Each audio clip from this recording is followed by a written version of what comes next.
Magandang araw po sa inyong lahat, lalong-lalo na po sa mga giliw nating tagapakinig.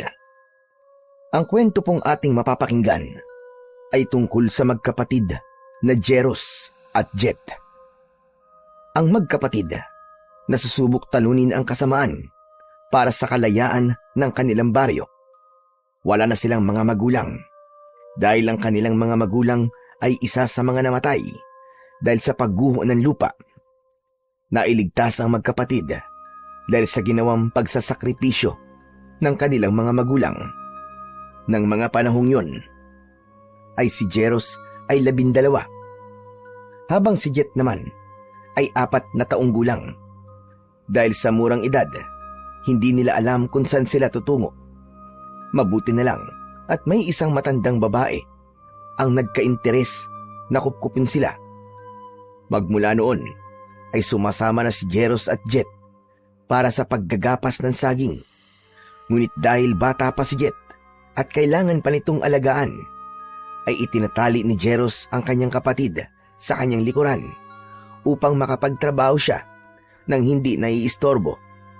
Yun lamang ang naisip na paraan Jeros upang makatulong sa matandang babae na kumupkup sa kanila.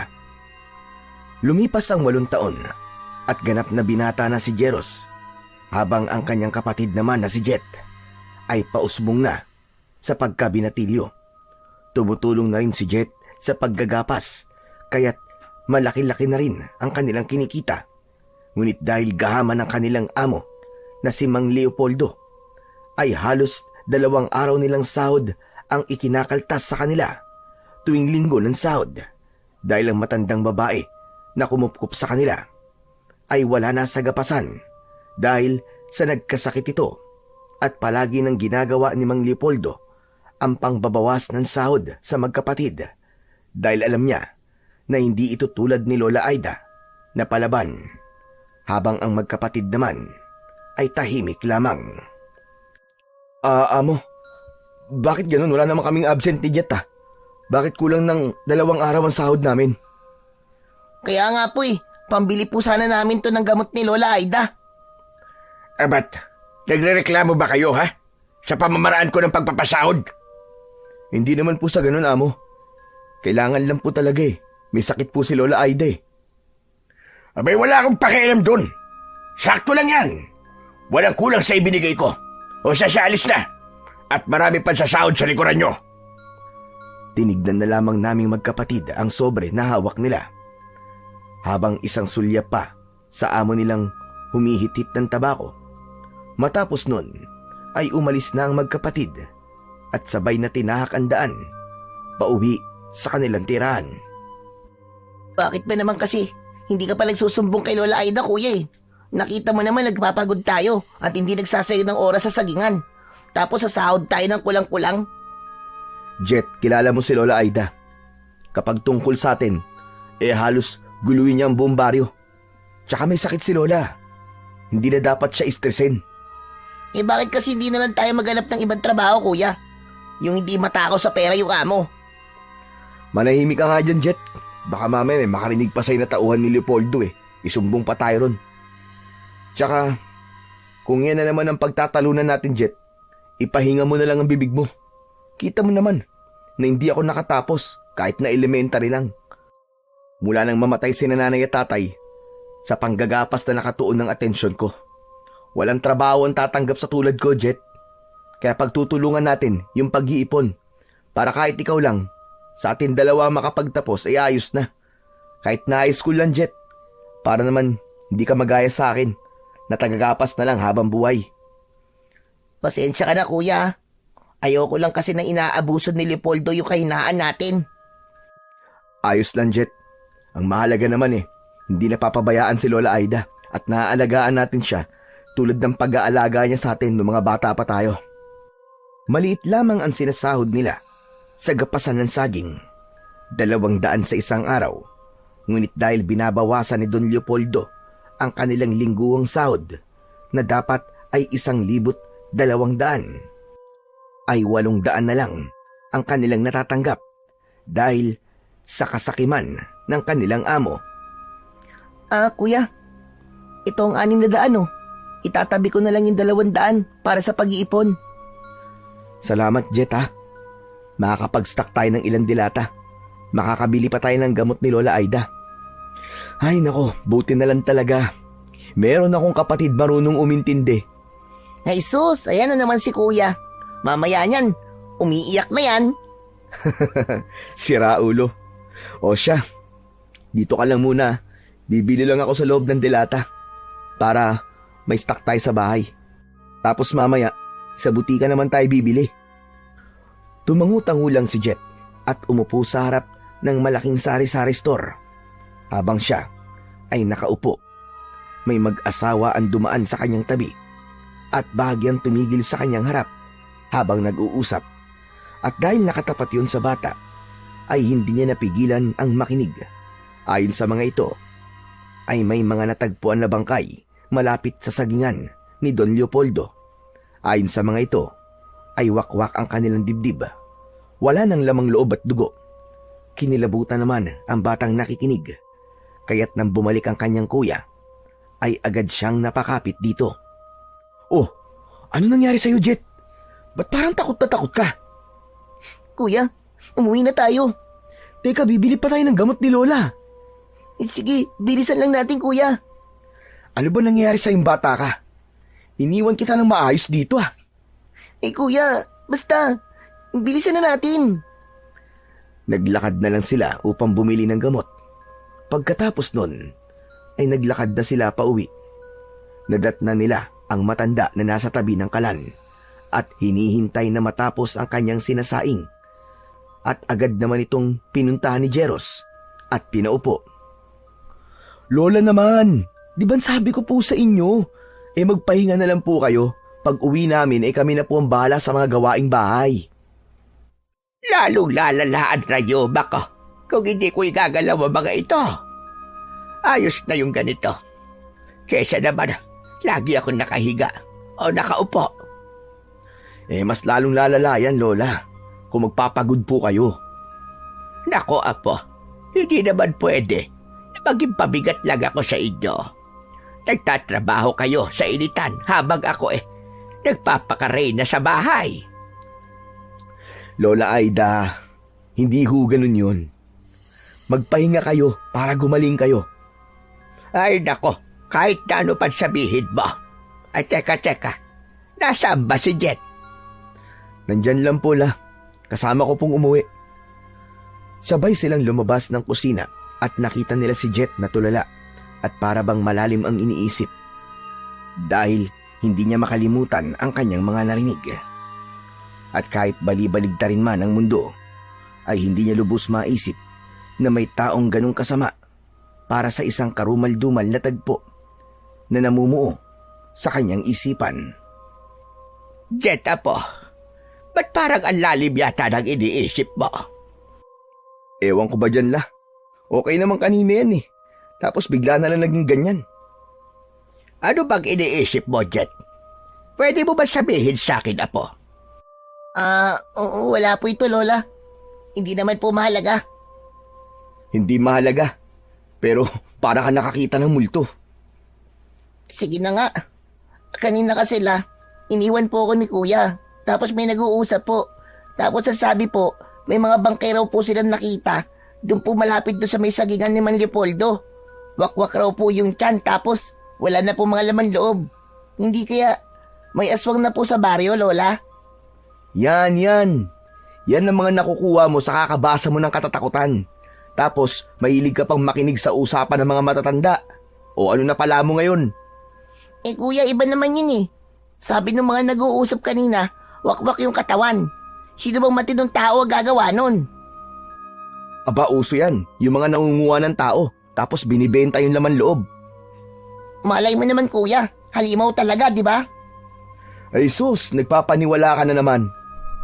Mga apo, nasa harapan niyo ako tapos ganyan kayo. Jeros, Jet, parehong pwede ang mga sinabi niyong dalawa. Basta, palagi na lang kayo mag-iingat. Yan, si Kuya kasi. Oh, bakit ako na naman? Tama na. Yan ang ibig ko sabihin, huwag na kayo magtalo. Kalimutan mo na yung mga narinig mo, Jet. Ikaw naman, Jeros, maghain ka na. Kumain na tayo. Para maaga kayo makapagpahinga. Alam kong pagod kayo kakagapas. Sige po la. Mabilis na naghain si Jeros. Nagbuka siya ng isang dilata at yun ang pinagsaluhan nilang tatlo. Tahimik silang kumain at pagkatapos ay lumabas ng bahay si Jet kahit na medyo madilim na ang kapaligiran upang sana ay pumunta sa poso para maglinis ng katawan. Ngunit hindi pa man siya tuluyang nakakalapit sa may poso ay may naaninag na siyang isang malaking itim na nakasabit sa isang tuyong kahoy. Mukha itong paniki, ngunit halata dito ang mata nitong parang sa tao. Malalaki ang pangil at matutulis ang kuko. Nabitiwan ni Jet ang sabon na kanyang hawak at dali-daling tumakbo sa loob ng bahay habang sumisigaw. Ano ba yan, Apo? Ano na namang nangyayari sa'yo? May aswang po, Lola. May aswang po. Ano ba pinagsasasabi mo, Jet? Hanggang ngayon ba hindi mo pa rin makalimutan yung narinig mo? Lola, nakita ko po. Mukha po siyang paniki. Baka paniki lang talaga yon, Jet. Hindi, kuya. Napakalaki niya. Sobrang laki, kuya. Tapos yung mga mata niya nandidilat. Purong puti.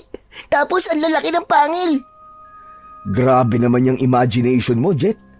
Na-apply mo na sa mga nakikita mo. Kapag may nakarinig sa'yo niyan, iisipin na babaliw ka na. Lola, kuya, maniwala naman kayo sa akin. Totoo nga. May ebidensya ako. Hali kayo. Ipapakita ko sa inyo. Bumalik sila kung saan nakita ni Jet ang sinasabi niyang aswang. Ngunit pagdating nila doon, ang sabon na lang na nabitiwan ni Jet ang kanilang nakita. Ay nako, pinagtitripan mo ba kami, Jet? Nasaan yung sinasabi mong aswang, Aber? Nandiyan lang yung kanina nakasabit pa nga dyan sa tuyong puno Maniwala ka, Lola. Totoo po talaga yung nakita ko.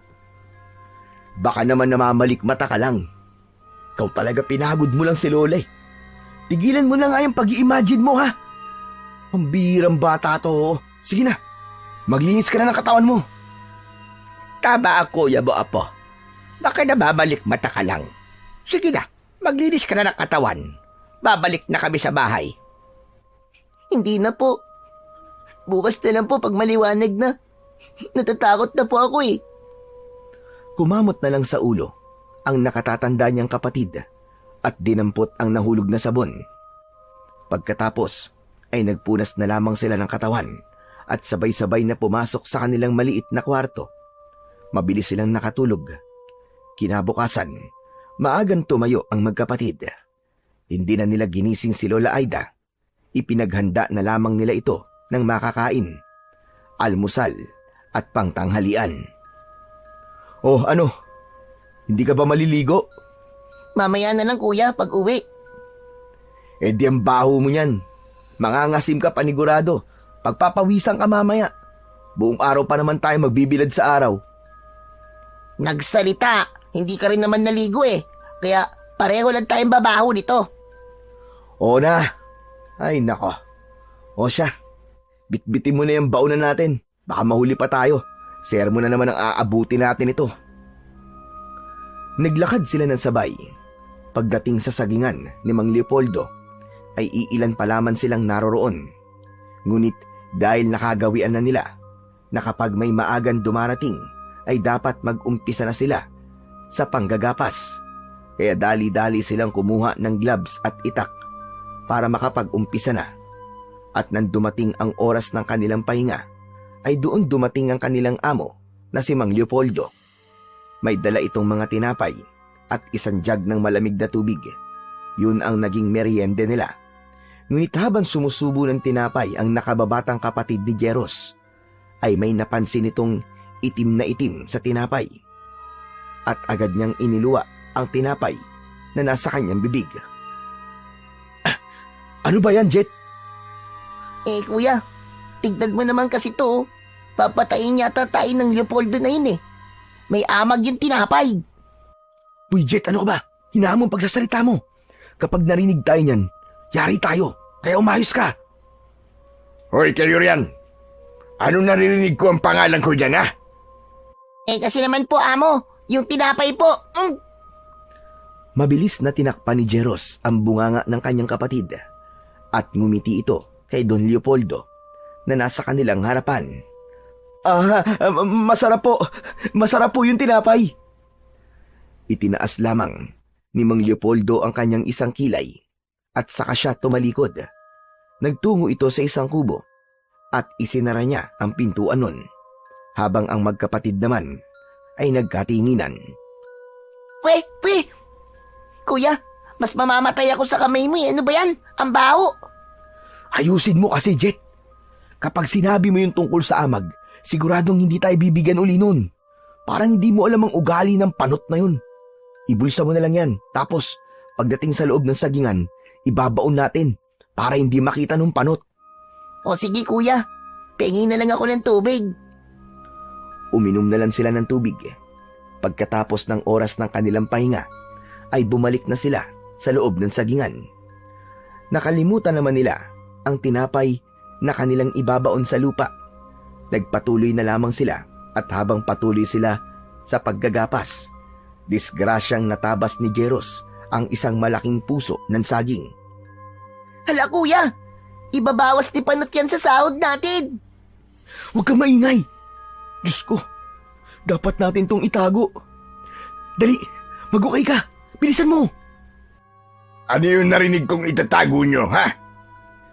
Napasalampak na lamang sa upo ang kapatid niyang si Jet upang matakpan ang puso ng saging na disgrasyang natabas ni Jeros. Kinabahan naman ang magkapatid dahil unti-unting lumalapit ang kanilang amo. Amo, ito pong tinapay, itatago po namin para po mamaya may mamimerienda pa po kami. Inilabas niya ang tinapay na nakabulsa sa kanya upang ipantakip sa katotohanan na kanilang nagawa. Ngunit hindi kumibo ang kanilang amo na nakatayo sa kanilang harapan. Dinignan lamang sila nito na para bang binabasa ang kanilang mga muka kung sila ba ay tunay na nagsasabi ng totoo. Pinilit na ngumiti ng magkapatid upang hindi mahalata na hindi talaga ang tinapay ang tunay na kanilang itatago. Opo, Among Leopoldo, yung tinapay po talagang itatago namin. Baka po kasi magutom kami ulit mamaya Bakit ka nakaupo? Lampasalampak, Jet. Ano po kasi, may langgam po sa puwet ko. Sinusubukan ko pong ikaskas sa lupa. Opo. Sabi ko nga po sa kanya, tutulungan ko na lang siya sa pagkamot Ayaw naman po niya, kaya po kinakaskas na lang po niya ang puwet niya sa lupa. Tinignan lamang sila ni Mang Leopoldo habang humihit-hit ng kanyang tabako. Bago ito tuluyang tumalikod at umalis, nagpasalamat naman ang magkapatid at pinaniwalaan sila ng kanilang amo dahil alam nila na siguradong malaki ang ibabawas sa kanilang sahod pag nagkataon. Iuhukay na sana ng magkapatid ang puso ng saging, ngunit naisipan nila na pwede nilang maiulam yon. Ipinatabi na lamang niya sa kanyang kapatid upang iuwi na lang nila mamaya. Hindi na nag-usap ang magkapatid at nagpatuloy na sila sa kanilang paggagapas. Nang dumating ang oras ng tanghalian ay bumalik na sila sa kanilang pahingahan. Ngunit pagdating nila doon ay nakita nila ang kanilang amo na nakaupo malapit sa kanilang pahingahan. Hinintay nito na makumpleto silang lahat at sinabi nito na kalahating araw lang muna sila dahil may pupuntahan nito. Nagtinginan naman ang magkapatid at agad na tinapos ng kanilang amo ang usapan na yon at sumakay na sa kanyang kotse habang ang magkapatid naman ay hinintay na umalis lahat ng kanilang mga katrabaho. Ayan, Jet, wala na mga kasama natin. Kunin mo na yung pinatago ko sa'yo, tapos ilagay mo rito sa bag. Uwi na tayo kagad. Ala kuya, ba't ako lang? Dapat tayong dalawa.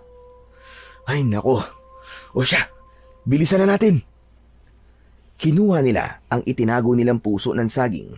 Pagkatapos ay isinilid nila ito sa bag kung saan nakalagay ang kanilang baon at naglakad na lamang sila na para bang walang nangyari. Kuya, paano kung malaman ni Don Leopoldo itong ginawa natin? Bahala na, Jet. Mahalaga, nakalusot tayo ngayon. Nakatakas nga tayo kay Mang Leopoldo. Pero pag nalaman naman ni Lola Aida yung ginawa natin, sigurado naman na pagagalitan din tayo nun. Huwag mo nalang isipin, Jet. Magmadali ka na lang. Makalipas ang ilang minuto, ay narating na nila ang kanilang tahanan.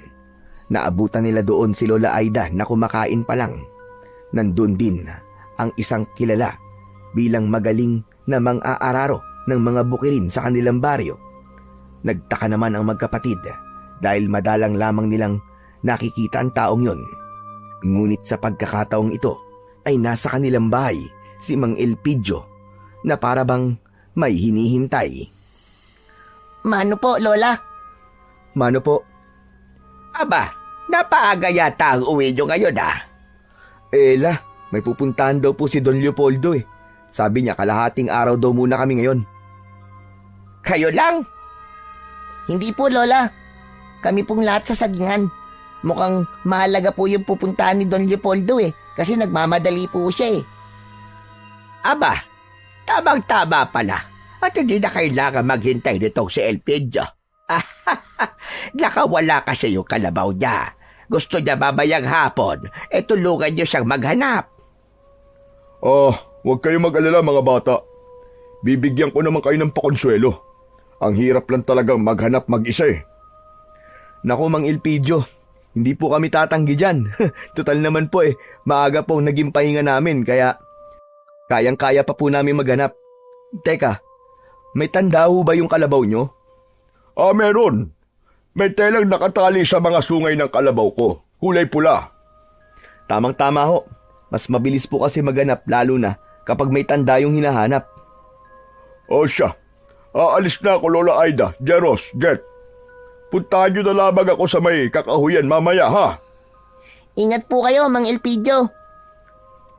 Pag-alis ni Mang Elpidio, ay dali-daling nagpunta si Jeros sa kanilang kusina. Pagdating doon, ay inilabas niya ang malaking puso ng saging na nakapaloob sa kanilang bag. Sinundan naman yun ni Jet.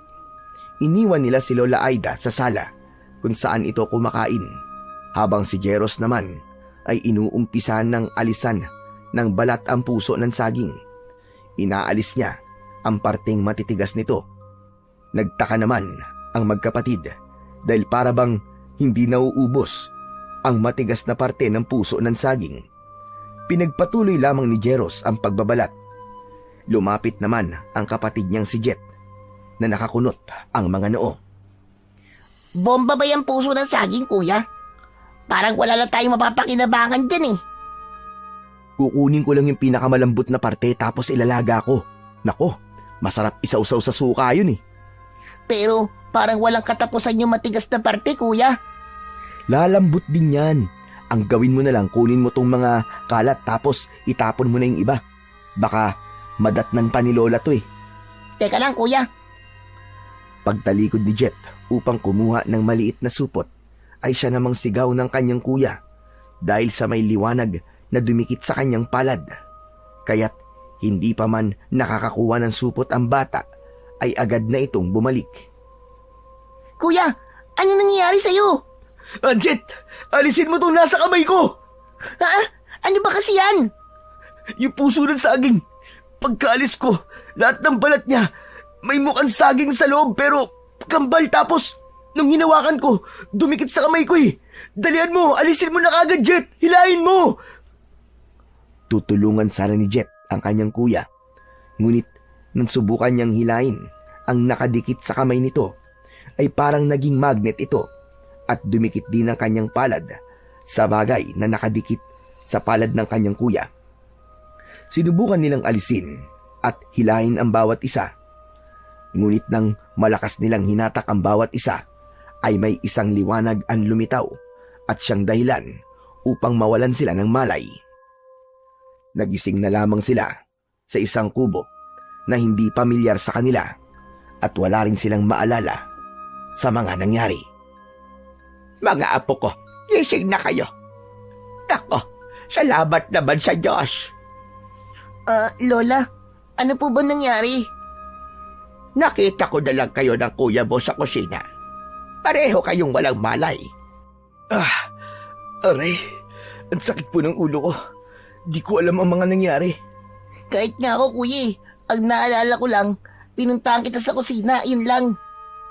Ano ba nangyari sa inyong dalawa? Pinakakaban niyo ako. Buti na lang tinulungan ako ng mga kapitbahay natin na madala kayo rito. Nasaan ho ba tayo? Nandito tayo ngayon sa kubo ni Elpidio. Maliban kasi sa kilala siya bilang magaling na mga araro, ay kilala din siya sa paggagamot dahil galing ang pamilya niya sa isang angkan na mga albularyo. Kaya dito ko kayo dinala. Hala, oo nga pala kuya. Nagpapatulong si Mang Elpidio sa paghahanap ng kalabaw niya, di ba? Teka lang mga apo, wag naman kayo magmadali. Kaya nyo na ba? Hindi na ba masama ang pakiramdam nyo? Kaya na Paula. Ikaw ba, Jet? Kaya mo na ba? Oo kuya, wala namang masakit sa katawan ko eh. Ilang sandali pa ay pumasok na si Mang Elpidio sa kubo. May dala itong hindi kilalang dahon. Nang makita niyang may malay na ang dalawa, nagulat ito. Para bang hindi niya inaasahan na mangyayari yon. Aba, gising na pala kayong dalawa. Bakit po? Hindi niyo po ba inaasahan ng pagising namin ni kuya? Kaya nga po, ano po ba talaga nangyari? Gusto niyo ba talaga malaman? O baka naman may alam na kayo? Wala ba kayo naaalala? Nagtinginan ang magkapatid na para bang inaalala kung ano ang tunay na nangyari. Ngunit kahit na anong gawing hukay nila sa kanilang isipan, ay hindi talaga nila maalala ang mga nangyari. Kagagaling ko lamang sa inyo kung saan kayo nakita ni Lola Aida na walang malay. Maaari ko ba malaman kung saan galing ang puso ng saging na yon? Sa ano po? Sa sagingan po ni Don Leopoldo. Disgrasya ko pong nagapas habang nagtatrabaho kami kanina. Teka, puso ng saging? Alam ba ito ni Leopoldo, mga apo? Hindi nga po lola eh. Hindi po namin sinabi ni kuya dahil alam po namin na ibabawas niya po yun sa sahod namin. Kaya tinago po namin. Tsaka inuwi po namin. Nako bahabagin langit. Alam nyo ba na yun ang pinakaayaw ni Leopoldo na gawin ng mga trabahador niya? Kapag nalaman niya yun, sigurado mag-iinit ng gusto ang kanyang ulo. Dati, nung hindi ko pa kayo kasama sa paggagapas, may nahuli siyang isa kong kasabahan. Nag-uuwi ng mga puso ng saging. Hindi naman masasabi at wala kaming matibay na ebidensya. Misteryosong nawala ang taong nag-uuwi ng puso ng saging. Mula ng araw na yon, marami nang natakot na pagnakawan siya. May mga umalis din sa gapasan ng saging dahil sa takot na baka sila ang sunod na mawala. Lola Aida, sandali lang ho. Gusto ko malaman yung dalawa na ang puso ng saging na inyong dinala ay naglalaman ng isang mutya na maaaring matagal na rin na hinahanap ni Leopoldo dahil ayaw niya na may kukuha ng mga puso ng saging. Maaaring kayong dalawa ang pinili ng kambal na mutya. Teka lang ho, Lola.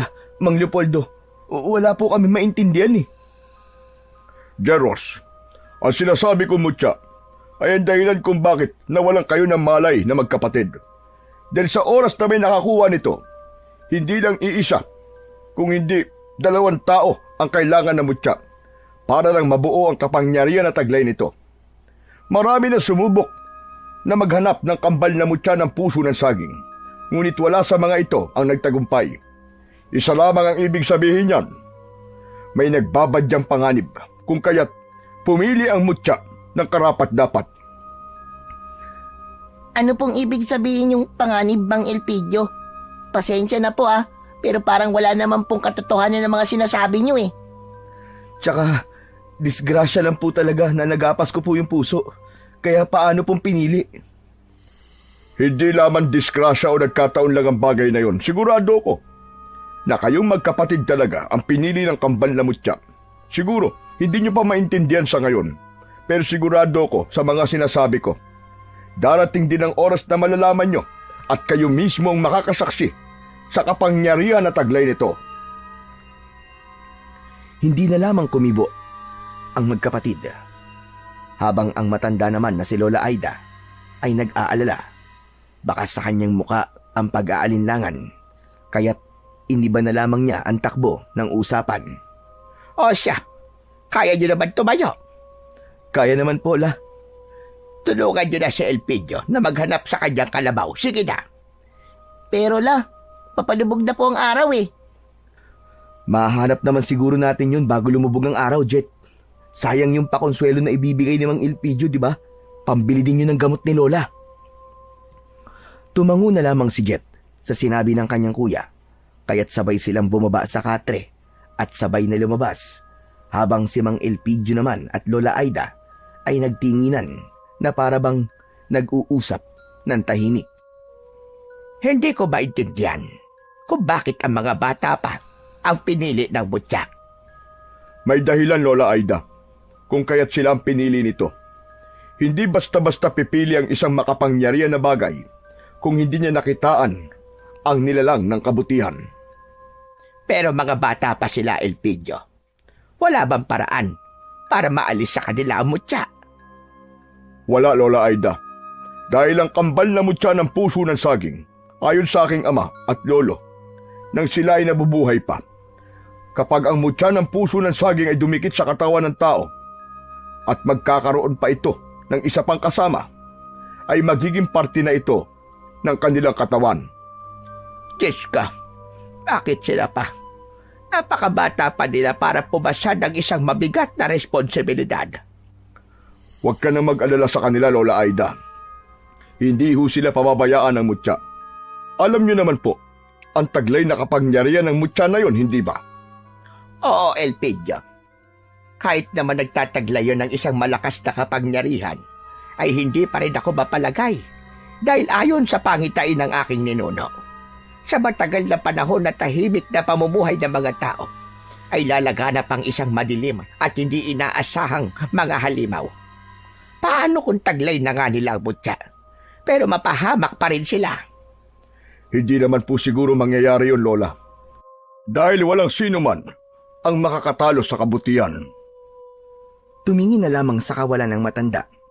Pinipilit na alisin ang pag-aalala sa kanyang puso, habang si Jet at Jeros naman ay patuloy lamang sa paghahanap ng kalabaw na pinapahanap ni Mang Elpidio. Kuya, naniniwala ka ba sa mga sinasabi ni Mang Elpidio? Naku, Jet. Kailan mo ba ako nakitang naniwala sa mga ganyan-ganyan? Kuya, para kasing totoo eh. Paano kung hindi? Wala namang masama kung maniniwala tayo, di ba? At saka, hindi ka ba napapaisip na walan tayo ng malay ng sabay? Dala yun ng pagod, o di kaya yung pinakain na tinapay sa atin nung panot nating amo. May mga amag kasi. Ewan ko, kuya. May parte kasi sa akin na para bang nagsasabi na paniwalaan ko sila eh. Ikaw lang. Di naman ako naniniwala sa mga agimat eh. Tsaka sa anting-anting at tsaka mutya. Baka ikaw, mahilig ka magbasa kasi ng mga ganyan-ganyan eh. Ay nako, kuya. Hindi lang naman ako nagsasabi ah. Si Mang Elpidio rin naman ah. Pero sandali lang. Naalala mo ba yung sinabi ni Lola? Ang alin na naman, Jet? Yung nahuling nagnakaw ng puso ng saging tapos bigla daw pong nawala. Hindi kaya dahil yung kay Don Leopoldo? Kaysa sama ng ugali ng panot na yun, hindi malayo na siya ang may gawa nun. Naku, Jet magdahan-dahan ka sa mga sinasabi mo. Baka mamaya may makarinig yan sa'yo. Isumbong ka kay Don Leopoldo. Yari tayo doon pag nagkataon. Sino naman makakarinig sa atin dito? Tignan mo nga nasa gilid tayo ng ilog. Wala namang ibang tao dito eh. Basta mag-iingat ka palagi sa mga sinasabi mo. Lalo na kapag nandun tayo sa gapasan. Mahirap na. Kilala mo naman yung matandang panot na yun. Mainit ang dugo sa atin. Oo na, kuya. Mag-iingat na ako sa susunod. Naku, padilim na. Di pa rin natin nakikita yung kalabaw. Baka abutin tayo ng dilim dito, kuya. Speaking of kalabaw, Jet. Ayun nasa kabilang ilog. Aba, paano nakarating yun dyan? Aba, malay ko. Hindi na mahalaga yun, Jet. Alam mo ang mahalaga, maiuwi na natin siya. Lulusob tayo sa tubig? Ay hindi, maglalakad tayo sa tubig. Natural, lulusong tayo. Napakamot na lang sa ulo ang batang si Jet dahil sa sinabi ng kanyang kuya. Sabay nilang nilusong ang tubig sa ilog para makalipat. Lumungoy ang binata na si Jeros habang hawak naman niya ang kamay ng kanyang kapatid. Ngunit ang pinagtataka nila kung bakit nakaakyat sila nang walang kahirap-hirap. Kasabay nun ang parang dagta na nasa kanilang mga palad. Ano ba naman yan, Jet? Hindi ka ba nagugas ng kamay? Bakit may mga dagta ang kamay ko? La kuya, ako nga rin may dagta. Baka nga ikaw dyan ang hindi nagugas ng kamay tapos ako pa tong sisisihin mo. Hoy, gumamit ako ng gloves, no? Ako rin naman Ano nga kala mo sa akin? Basta. Mamaya magugas ka ng kamay. Tara, kunin na natin yung kalabaw. Nilapitan na nila ang kalabaw. Nagpasalamat naman sila at hindi ito mailap. Kaya pala hindi ito makauwi dahil nakapulupot ang tali nito sa mga talahib. Mabilis nilang kinuha yon at sabay na tinahak ang daan. Naabutan na sila ng dilim at habang naglalakad, napansin nila ang pagkabalisa ng kalabaw para bang ayaw nitong tumuloy sa paglalakad. Nang narating nila ang isang malaking puno ng akasya na malapit sa tabing ilog, ay napahinto sila dahil huminto ang kalabaw. Ayaw na nitong maglakad. Maya-maya pa, isang kakaibang tunog ang narinig ng magkapatid. Napakapit naman si Jet sa kanyang kuya. Napansin na lamang nila ang kalabaw na bigla na lamang lumuhod sa kanyang kinatatayuan. Hayop na yan! Ano ba nangyayari sa iyong kalabaw ka? Makisama ka naman! Ang dilim-dilim na Wala pa kaming dalang kahit na anong ilaw. Tumayo ka na dyan! Kuya, natatakot ako. Ayan ka na naman, Jet, ha? Pinaiiral mo na naman yung pagiging matatakotin mo. Umayos ka nga. Nandito pa naman tayo sa may puno ng akasya. Pinilit ni Jeros na patayuin ang kalabaw. Ngunit kahit na anong pilit nito, ay ayaw pa rin itong tumayo at maglakad. Lumayo na rin ang tunog na kanilang naririnig. Ngunit nang tumingin si Jeros sa kanyang harapan at bandang itaas, napansin niya ang isang nilalang na parang paniki na nakasabit. Hindi ito nag-iisa dahil 4 ang mga ito. Sinubukan pakalmahin ng binata ang kanyang sarili. Sinubukan niyang isipin na isa lamang yung ordinaryong paniki. Ngunit sa muli niyang pagtingala ay napansin niyang sila ang tinitignan ng mga ito hanggang sa umangil ang mga yon ng napakalakas. Ganun na lamang ang panlalaki ng kanyang mga mata nang mapansin niyang lumipad ang mga ito at nagpaikot-ikot sa kanila. Hinigpitan ni Jet ang pagkakakapit niya sa kanyang kuya habang si Jeros naman, habang nakahawak sa lubid ng kalabaw, ay mahigpit niyang inakap ang isang kamay ng kanyang kapatid. Anak ka ng tinalupang tokwa, Anong mga to? Hinayupak na yan! Buisit na kalabaw ka kasi! Nag-inarte ka pa Kuya, ganyan yung nakita ko dun sa tuyong puno na malapit na sa may poso. Kuya, mga aswang ka mga yan! Manahimik ka nga dyan, Jet! Nakikita ko naman Subukan niyo lumapit sa amin! Sinasabi ko sa inyo! Hindi ako natatakot sa mga itsura nyo! Mas matakot kayo pag daawakan ko kayo sa leeg! Hindi ko talaga kayo titigilan hanggat hindi kayo nagkukulay ube! Sa itim nga mga yan, kuya. Malabong maging kulay ube ang balat ng mga yan. Tumahimik ka na nga dyan, Jet! Ang daldal mo! Nagpatuloy lang ang 4 na aswang na mukhang paniki sa pag-ikot sa kanilang magkapatid hanggang sa isa-isa ang mga ito na umatake. Hindi naman alam ng magkapatid ang gagawin, kaya't agad na nag-isip ang binata ng pwedeng gawin. Napansin niyang mahaba ang lubid ng kalabaw, kaya't niluwagan niya ito at yun ang ginamit na panghataw sa mga lumalapit na aswang. Bawat hagupit niya sa mga aswang ay nag-iiwan yun ng nagliliyab na sugat. Pagkatapos ay sinubukan ng mga aswang na dagitin ang kapatid niyang nakakapit ng maigpit sa kanyang damit. At nang makuha ng aswang ang buhok ng kanyang kapatid, sinubukan niya itong ilipad, ngunit maigpit itong niyakap ni Jeros sa bandang paanan. Umiiyak naman sa sakit ang bata hanggang sa nahawakan ng bata ang kamay ng aswang na ginagamit nito na panghila sa kanya. Pagkatapos nun, ay dumikit ang kamay ng aswang sa batang si Jet. Ngunit habang nakadikit ang kamay ng aswang, halata dito ang paso na kanyang natatamo. Napansin din yun ng binata, kaya't doon na bumalik ang alaala niya sa mga nangyari sa kanila ng kanyang kapatid. Kaya't sinubukan niyang mahawakan ng ibang aswang. Ang isa ay nahawakan niya sa pakpak. Ipinaikot-ikot niya yon at sabay na binitiwan. Naalala ko na, Jet! Ako rin, kuya. Yung maliwanag na bagay na dumikit sa kamay mo. Tapos, nung sinubukan kong alisin, dumikit din yung isa kong kamay. Tumango ang kanyang kuya. Pagkatapos nun, ang 3 aswang na bumagsak sa lupa ay isa-isa nilang hinawakan sa leeg, dahilan ng kanilang pagkalusaw, habang ang isang aswang naman ay nakatakas. Nang wala ng aswang sa paligid, doon pa lamang tumayo ang kalabaw.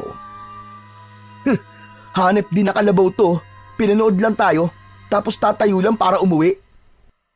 Pasalamat ka nga, hindi ko yung muntik dagitin eh. Ako nga, sakit pa rin ng ulo ko, kasi hinilan ng aswang yung buko kanina. Pero at least ligtas ka. Grabe, kinabahan ako dun ah. Akala ko, ililipad ka na talaga nung halimaw na paniki na yun eh. O ano, naniniwala ka lang ngayon na may aswang, kuya. Ayaw nyo kasing maniwala sa akin eh. Di ba nga, sabi nila, hindi nagsisinungaling ang bata. Ngayon napatunayan ko yun. Kita mo yung umatake sa atin kanina? Mga aswang yun. Nakikita ko sila sa mga binabasa ko. Oo na. Halika na, umuwi na tayo. Baka nag-aalala na sa atin si Lola. Pinasakay ni Jeros ang kanyang kapatid sa kalabaw. At habang hinihila niya ang kalabaw, hindi matanggal sa isip niya ang itsura ng mga nilalang na umatake sa kanila. Habang inaalala naman ang kapatid na masakit pa rin ang anit dahil sa ginawang paghila sa kanya ng aswang. Malapit na tayo sa tulay, Jet. Hindi ka pa ba nagugutom? Hindi pa, kuya. Ang nararamdaman ko lang ngayon yung anit ko. Ang sakit nung ginawang paghila sa akin ng hayop na aswang na yun. Hayaan mo, Jet, pag uwi sa bahay, lalagyan ko yan ng langis ni Lola. Hihilutin ko. Hindi man masabi ni Jeros, pero halata rito ang pag-aalala at pagmamahal niya sa kapatid niya. Alam niya kasi na ito na lamang at si Lola Aida ang meron siya. Kahit na madalas niyang pagalitan ito, hindi pa rin maalis sa kanya ang pagmamahal para sa kapatid. Makalipas ang kalahating oras na paglalakad, ay nakarating na sila sa kubo ni Mang Elpidio. Ngunit wala silang naabutan na tao roon. Itinali na lamang nila ang kalabaw sa isang puno ng alatiris at tinahak ang daan pauwi. Nagtaka naman sila sa kakaibang dilim sa bawat bahay. May tahimik at may mga bahay din na nadadaanan sila na para bang may umiiyak. Kaya kinabahan na ang binata at binilisan ang paglalakad. Kuya, sandali lang naman. Bakit na naman, Jet? Ang sakit na ng mga paa ko eh. Ay nako, hindi ka naman naglakad ng matagal ah. Ang apdi, kuya eh. Nilapitan niya ang kanyang kapatid at hindi niya napansin ang galos na meron ito. Doon pa lang naalala ng binata na siya ang may gawa ng bagay na yon dahil sa pagkakayakap niya sa bandang paanan ng kanyang kapatid upang hindi ito matangay ng aswang. Dahil doon, hindi niya sinasadyang nagalusan ng kanyang kapatid. Kaya't bumalot ang kanyang awa para dito. Kaya't pinunasan na lamang niya ito pauwi sa kanilang munting tahanan. Salamat, kuya. Kasi hindi mo ako hinayaan na makuha ng mga aswang na yun. Wala yun. Kahit naman sinong kuya ang nasa kalagayan ko, pag nakita nilang tatangayin yung kapatid nila ng mabangis na halimaw, gagawin din yung ginawa ko. Pero salamat pa rin, kuya. Kasi kahit na akala ko nun, dahil palagi mo akong pinagagalitan, akala ko di mo ako mahal. Pero pinakita mo sa akin ngayon na mahalaga pala ako sa'yo kasi di mo ako hinayaan na madagit ako nung aswang. Habang nakapasan ang nakababata niyang kapatid, ay naramdaman niya ang paghigpit ng kapit nito sa kanya, na ang ibig sabihin ay niyayakap siya nito. Habang napapangiti naman ang binatang si Jeros, Nang makarating sila sa kanilang tahanan, naabutan nila doon ang walang malay na si Lola Aida. Nasa sala ito, habang si Mang Elpidio naman ay nasa tabing upuan. Mang Elpidio, ano po nangyari kay Lola? Diyos ko, salamat naman at ligtas kayong nakauwi. Kanina kasi, may mga halimaw na umatake sa baryo. Ang daming nakuha at halos mga bata. Dahil sa pag-aalala sa inyo ni Lola Aida, ayan, nawalan siya ng malay. Hindi naman kami inatake dahil naamoy yata ng mga aswang na wala kaming kasamang mga bata. Habang naglalakad po kami papauwi, Mang Elpidio, may umatake din po sa amin. Sinubukan po nila akong tangayin, pero hindi po hinayaan ni Kuya yun. Ang nakapagtataka lang po, nasusunog po sila sa bawat hawak namin sa kanila. Ngayon ba ay naniniwala na kayo na kayo nga ang nakakuha ng kambal na mutya? Ang ibig sabihin lang ng pagpili sa inyo ng mutya ay kayo ang lalaban sa mga halimaw na maaaring sumugod ulit dito anumang sandali. Teka lang po, Mang Elpidio. Bakit kami naman po magkapatid ang napili? Dahil karapat-dapat kayo. Dahil may nakita sa inyo ang mutya na hindi niya nakikita sa iba. Pero paano pong kapatid ko? Napakabata niya pa po. Ayos lang sana kung ako lang. Pero David po ang kapatid ko. Di po pwedeng may mangyaring masama sa kanya. Dahil sila na lang po meron ako. Pinili kayong pareho, Jeros. Dahil nakita ng mutya na kaya nyo. Bilang kambal na mutya, kailangan dalawa kayo upang mas malakas ang kapangyarihan na tataglayin ninyo. Ano po bang kapangyarihan ang meron nito? Mukhang interesado ka na. Sige, sasabihin ko sa inyo magkapatid kung ano ang kakayahan ng mutya na inyong tangan. Ang kambal na mutya ng puso ng saging. Kung sino man ang dalawang taong magtatangan nito ay magiging malakas. Naglalabas ng isang nakakapasong malagkit na likido. Ngunit gumagana lamang yon sa mga halimaw sa dilim. Sa oras din na ginamit nyo ang matigas na bahagi ng dahon ng saging sa pakikipaglaban, ay magiging taglay nito ang likidong lumalabas sa pareho nyong mga kamay. Ngunit hindi nyo maaaring gamitin ang mutya sa kasamaan dahil kusa itong lalabas sa inyong mga katawan. Hala kuya, tulad dun nangyari kanina. Inaasahan ko ng paglapit sa inyo ng mga aswang dahil nararamdaman nila ang mutya sa inyo. Sigurado kong matagal na din nilang ninanais na makuha ang kambal na mutya. Habang nag-uusap sila, ay nagising ang matandang walang malay. Tinignan sila nito na para bang alalang-alala. Nilapitan naman ng magkapatid ang matanda at parehong niyakap, habang si Mang Elpidio ay nagpaalam na. Naghapunan na ba kayo, mga apo? Hindi pa nga po, Lola eh. Kumusta na po ang pakiramdam nyo, La? Ayos lang po ba kayo? Wala po bang masakit sa katawan nyo? Ayos lang naman ako. Nag-alala lang ako sa inyong dalawa. Kumain na muna kayo, mga apo. Sige na. Nakahanda na ang pagkain sa lamesa. Tinakpan ko lang. Tumango ang magkapatid at bago pa sila lumapit sa pagkainan, ay niyakap muna nila ang matanda at tahimik na lumapit sa pagkainan. Pagkatapos nun, ay kumain sila ng tahimik. Matapos nila kumain, ay bumalik sila sa tabi ni Lola Aida. Nadatnan nila ang matanda na malalim ang iniisip. Tapos na po kaming kumain, La. Ikaw po ba? Ayaw niyo pa pong kumain? Kumain na ako, mga apo.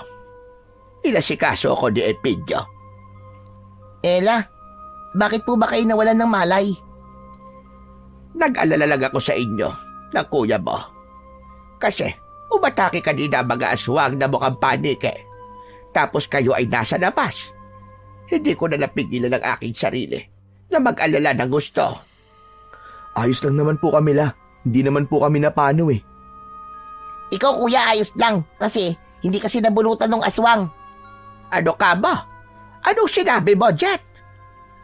Napahilamos na lamang sa muka ang kanyang kuya na nakatingin sa kanyang batang kapatid dahil balak niya sanang itago na lamang sa kanilang lola ang nangyari.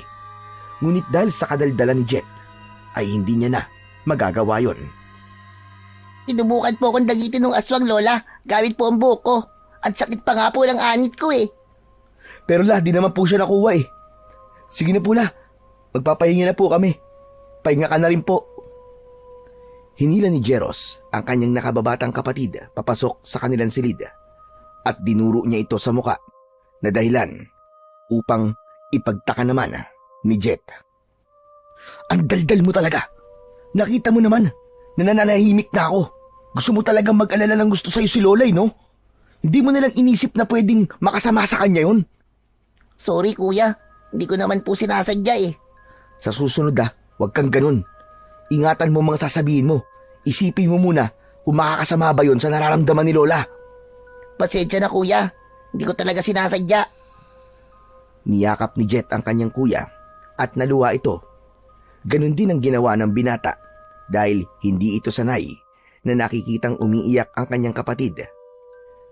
Pinahiga niya na ito para magpahinga. Mabilis naman na nakatulog ang bata habang si Jeros naman ay nakaupo at nakatingin sa may labas ng bintana.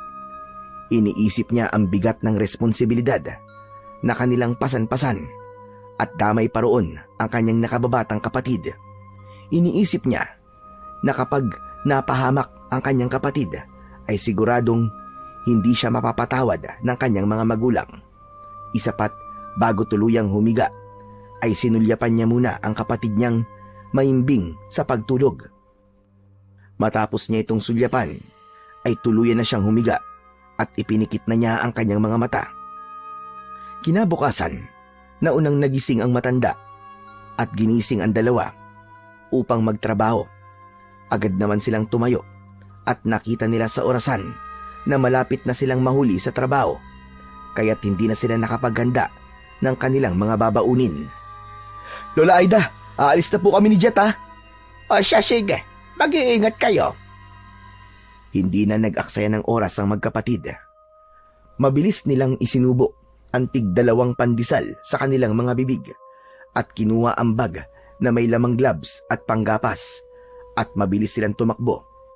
Dahil sa bilis nila sa pagtakbo ay di na nila namalayan na mabilis silang nakarating sa sagingan. Pagdating doon, nadatnan nila ang mga kasama nilang nakaluhod sa lupa. Habang si Don Leopoldo ay may hawak na pamalo, habang may isang lalaki sa tabi niya ang nakaupo sa lupa, hubad ang pang-ibabaw at pang-ibabang saplot at puno ng latay sa katawan. Buti naman at nandito na kayo. Lumuhod kayo at uulitin ko para sa inyo ang bagay na ayaw ko na ginawa ng hinayupak na lalaking ito. Dali-daling lumuhod ang magkapatid at nakaharap sa kanilang amo na nanggagalaiti pa rin sa galit. Hindi naman nila alam ang dahilan kung bakit gano'n na lamang kaaga ang galit ng kanilang amo. Nakikita niyo ba ang taong nasa aking harapan? Ang taong ito ay nahuli ng aking mga nagbabantay na nagdanakaw ng puso ng saging sa aking sagingan. Hindi pa siya nakontento at ipinagbibili pa niya ang mga ito. Ang ayoko sa lahat, ang pinagdanakawan ako, lalo na ng puso ng saging. Pinakamaigpit kong ipinagbabawal ang bagay na yon. Di bali sanang saging na lamang ang kanyang kinuha, pero hindi ang mismong puso pa. Matapos niyang magsalita, ay hinagupit niya muli ang lalaking halos maimatay na dahil sa sakit na nararamdaman nito. Napapikit na lamang ang magkapatid habang awang-awa sa lalaking sinasaktan ni Don Leopoldo. Maigpit niyang hinawakan ang mga kamay ng kanyang kapatid upang pigilan ang kanyang sarili na tumayo at ipaglaban ang taong halos mapatay na ni Don Leopoldo. Kakahagupit sa katawan nito habang sinasabi ng kanyang utak na sino ba naman ang taong hindi gagawa ng ganon kung halos hingin mo na lamang ang aming mga pagod. Hindi mo buo na ibinibigay ang aming mga sahod at halos kainin mo na ang pera dahil sa iyong kasakiman. Natakot naman ang kanyang nakababatang kapatid at napayakap ito ng maigpit sa kanyang braso habang si Don Leopoldo ay patuloy na hinahagupit ang lalaking puno na ng latay sa katawan hanggang nawalan na ito ng malay at bahagya yun na sinipa ni Don Leopoldo. Hinayupak ka! Huwag kang magkunwari! Bumangon ka riyan at ipakita mo sa akin ang tapang mo, tulad ng katapangan mo magnakaw at suwayin ang aking mga pinagbabawal. At dahil hindi na kinaya ni Jet ang mga kaganapang yon, ay mabilis siyang lumapit sa taong nakahandusay. Hinawakan niya sa leeg ito at inilapit ang kanyang tenga sa dibdib nito. Amo, hindi na po siya humihinga. Tapos pinipilit niyo pa po siyang bumangon. Binigyan ba kita, Jet, ng pahintulot na mangialam? Jeros, alisin mo rito ang kapatid mo bago magdilim ang paningin ko at madamay siya sa galit ko. Jet, ano ka ba? Anong ginagawa mo? Bumalik ka nga rito. Hayaan mo ako, kuya. Matagal na ako nagtitimpi sa panot na to eh. Anak ng 7 kalabaw, oo. Yari na. Anong sinabi mo? Ang sabi ko, oo, hindi nyo nga ako binigyan ng pahintulot, Don Leopoldo. Pero wala po kayong karapatan kasaktan ng mga tao walang ginawa kung di maghanap buhay lang. Maghanap buhay? Matatawag mo bang hanap buhay ang pagnanakaw, ha, bata? Hindi po pagnanakaw ang ginawa niya. Kinukuha niya lang po ang dapat para sa kanya. Hindi po ba pagnanakaw rin po ang ginagawa niyo sa amin? Kasi ninanakaw niyo po ang karapatan ng mga tao para magsalita. Halos hingiin niyo na lang po ang pagod namin. Pagdating sa sahuran, halos 2 araw po sa sahod namin ang ibinabawas niyo. Minsan 3 pa nga eh. Ginagalito ho ba namin kayo? Hindi po, di ba? Kaya't kahit sino talaga ay gagawin ang ginagawa ni Manong. Hindi ko sinasabing maganda po ang ginawa niya. Pero hindi po sa lahat ng oras ay tama po ang mga pinagagagawa ninyo. Halos patayin niyo na nga po kami. Pinapakain niyo po kami ng tinapay na may amag at papainumin ng tubig na may kalawang. Anong klaseng tao po ba kayo? Ay mali. Hindi nga pala kayo tao. Kasi pinapakita nyo na mas masahol pa po kayo sa hayop. Hayop! Hayop! Hayop! Nagpantig naman ang tenga ni Don Leopoldo nang marinig niya ang salitang hayop. Kaya't sa inis nito sa batang nakaupo at hawak ang braso ng nakahandusay na lalaki, ay hahagupin sana niya ito ng kanyang hawak na pamalo. Ngunit agad itong nahawakan ng binatang si Jeros. Don Leopoldo, yan po ang wag na wag niyong gagawin sa kapatid ko. Dahil kahit mas matanda po kay sa akin, kapag sinubukan yung pagbuhatan ng kamay ang kapatid ko, ay magkakasubukan po tayo rito. Yan ang pakakatandaan nyo. Aba, sinusubukan nyo ba akong magkapatid?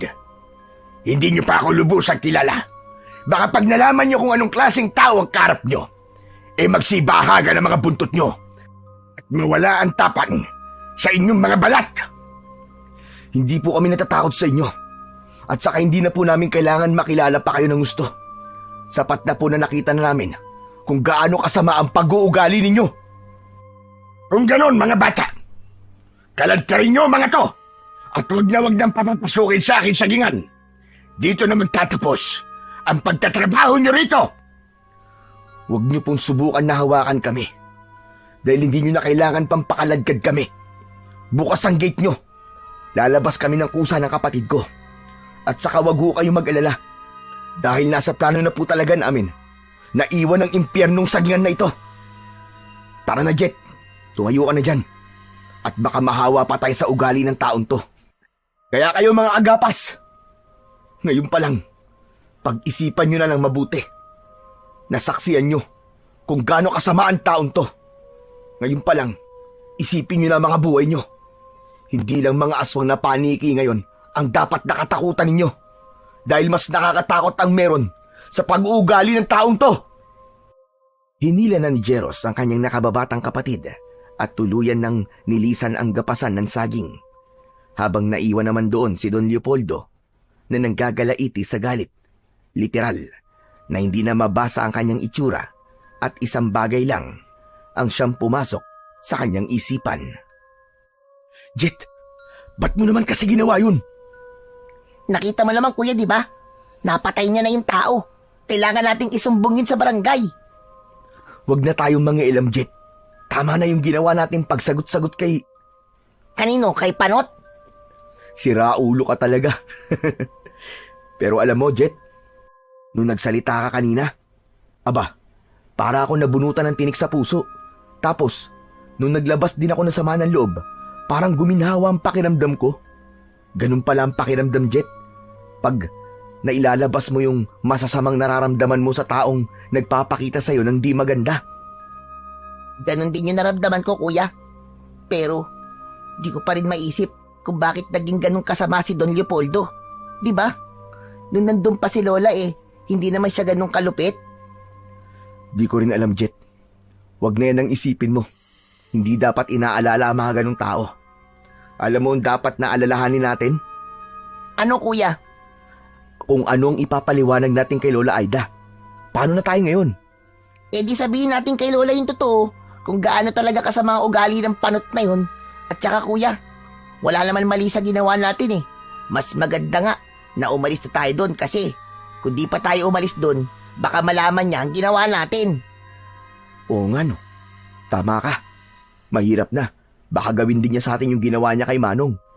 Pero ang iniisip ko, kung paano tayo ngayon. Paano tayo? Wala na akong perang nakatago. Hindi mo na ako mag-aaral sa susunod na pasukan. Gamitin na muna natin yung naipon ko. Sa tingin ko, kuya, malaki-laki na rin yun kasi halos mapuno ko na ng barya at tig-100 yung kawayan kong alkansya. Pero, yun na nga paano ang pag-aaral mo? Tsaka na yung kuya. Tapos, kapag may sobra sa ipon ko, di magtayo tayo ng maliit na negosyo, tapos mag-umpisa ulit tayo. Pero dapat yung negosyo natin yung papatok sa mga tao. Ay, ewan, di ko na alam ang gagawin ko, Jet. Di ko alam kung gagana ba yung naiisip mo, pero bahala na. Wala namang masamang subukan Nagpatuloy na sila sa paglalakad. Pauwi sa kanilang bahay. Nadatnan nila doon ang matanda na nakaupo sa kanyang maliit na duyan. Nagbabasa ito ng dyaryo. Nagtaka naman ito nang mapansin ang magkapatid na nakatayo sa kanyang harapan. Aba, Jet, Jeros, bakit umuwi kayo? Wala na ho, La. Teka, ano bang wala na? Wala na po kaming trabaho, La. Umalis na po kami kay Don Leopoldo. Aba, biglaan naman yata yan, mga apo. Bakit? Ano ba nangyari? Kasi La, nadatnan po namin si Don Leopoldo na may sinasaktang tauhan doon po sa gapasan. Mukhang napatay niya nga po yung tao Ano? Ano ba pinagsasasabi niyo? Naabutan na lang po namin na ganun po yung sitwasyon, La. Dahil po sa nagnakaw daw yung tao ng puso ng saging. Binenta raw po yun ni Manong. Pero sabi niyo napatay niya, di ba? Opo, La. Nakita po namin na humandusay na po yung tao sa lupa. Baka naman nawalan lang na balay. Hindi po, La. Nilapitan po ni Jet yung tao Pinulsuhan po niya at pinakiramdaman ng puso. Hindi na po humihinga yung tao, La. Diyos ko, bakit kayo nangialam? Bakit po, Lola? May mali po ba sa ginawa namin? Nakapatay na po siya ng tao. Diyos mio, mga apo, hindi nyo dapat ginawa yon. Hindi nyo dapat pinakialaman ang mga ginagawa niya. Hindi nyo alam ang mga kaya niyang gawin. Alam ho namin, La. Kaya niyang pumatay ng tao, pero La, walang masama sa ipaglaban namin ng tama. Dahil nagawa lang po yun ng taong yun, dahil hindi siya maayos magpasahod Laging kulang po ang binibigay niya. Hindi lang yun, La. Halos patayin niya po lahat ng tao. Papakainin niya kami na may amag na tinapay at pinapainom niya po kami ng tubig na may kalawang. Pero sana, hindi na kayo nakialam pa. Dapat umalis na lamang kayo at pinabayaan siya. Dahil kahit noon pa, ay ganun na talaga ang taong yon. Nang minsang ninakawan siya, misteryosong nawala ang taong yon. Kaya nakakatakot para sa inyo. Diyos ko, madali kayo mga apo. Magligpit kayo ng mga kagamitan nyo. Aalis na tayo rito. Teka, La. Bakit po ba takot na takot kayo? La, hindi po ako natatakot sa kanya. Kung may sasaktan po siya na isa sa inyo ni Jet, ay ako ang makakalaban niya. Sisiguraduhin kong hindi niya gugustuhin na saktan ng isa sa inyo. Dahil tahimik lang ako, La. Pero hindi ko pa pinapakita ang ugali ko pag nagalit ako. At saka, La, hindi ba siya natatakot na baka makulong siya dahil sa mga ginagawa niya? Hindi uso kay Leopoldo ang matakot sa mga parak. Mga apo, nakikiusap ako sa inyo. Umalis na lamang tayo rito. Hindi, La. Kung ano man ang masamang gagawin sa atin ng panot na yun, haharapin natin. Hindi ako natatakot sa kasamaan ng ugali niya. Pumasok na lamang sa kanilang silid si Jeros.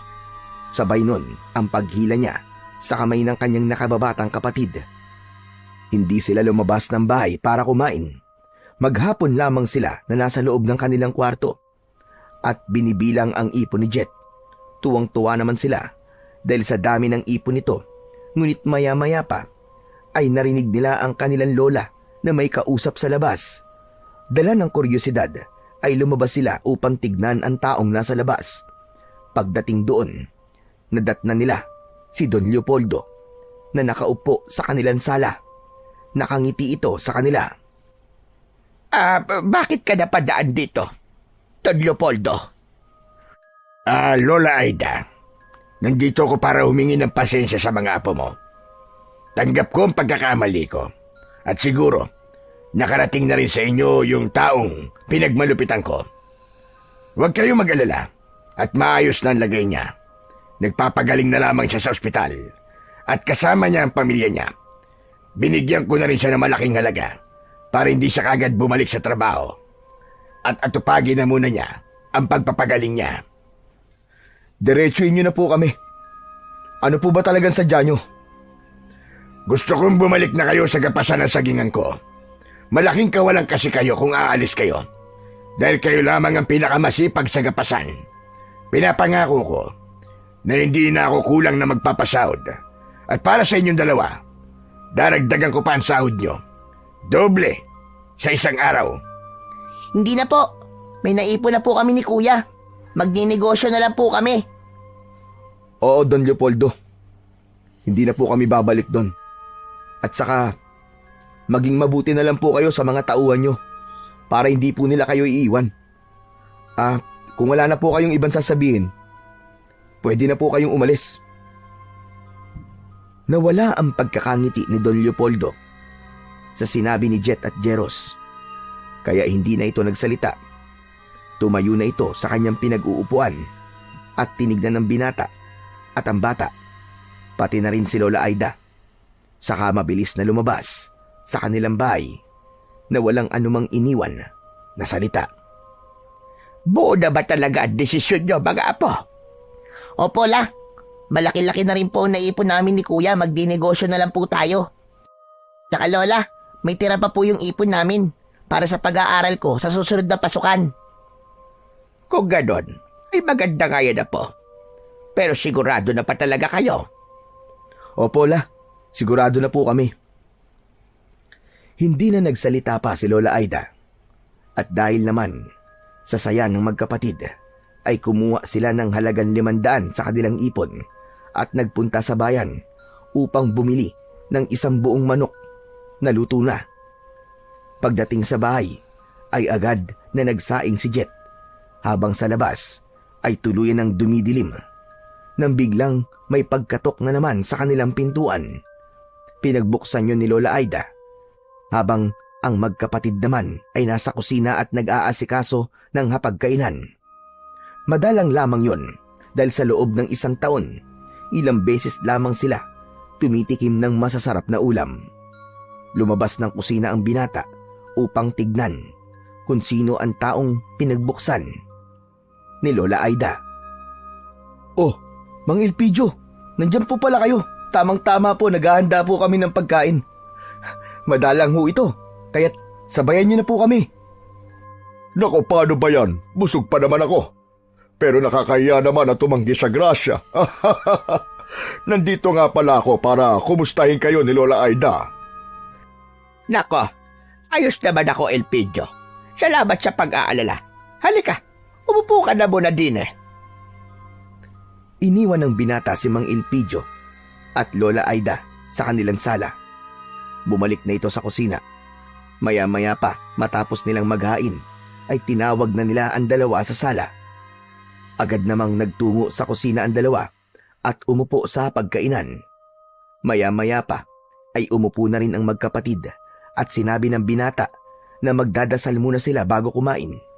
Magpapasalamat sila sa pagkain na nasa kanilang harapan.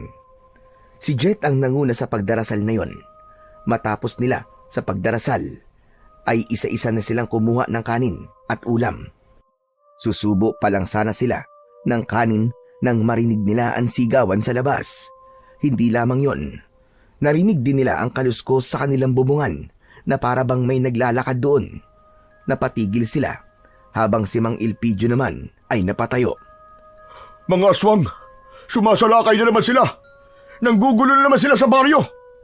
Naamoy yata nila na may bata sa loob ng bahay, kaya't pati rito ay gusto nilang pumasok. Napakapit naman si Jet sa kanyang kuya nang marinig ang sinabing yun ni Mang Elpidio, habang si Lola Aida naman ay halata na sa kanyang muka ang takot. Madaling pumasok si Jeros sa kanilang silid. Isinara niya ang mga bintana, ganoon na rin sa labas at kanilang kusina. Pinapasok niya si Lola Aida sa kanilang silid habang itinayo naman niya ang papag na naroon upang iharang sa bintana.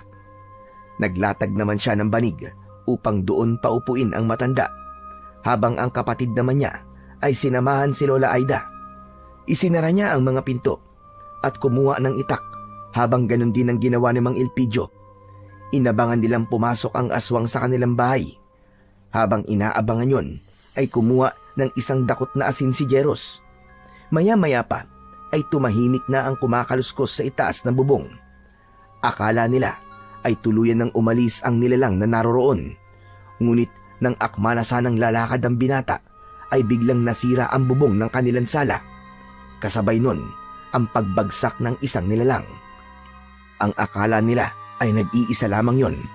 Ngunit dahil sa sira ng bubong, ay isa-isa nang pumasok ang mga magkakamukhang nilalang. Mga hayop kayo! May pintuan naman! Sinira niyo pa ang bubungan!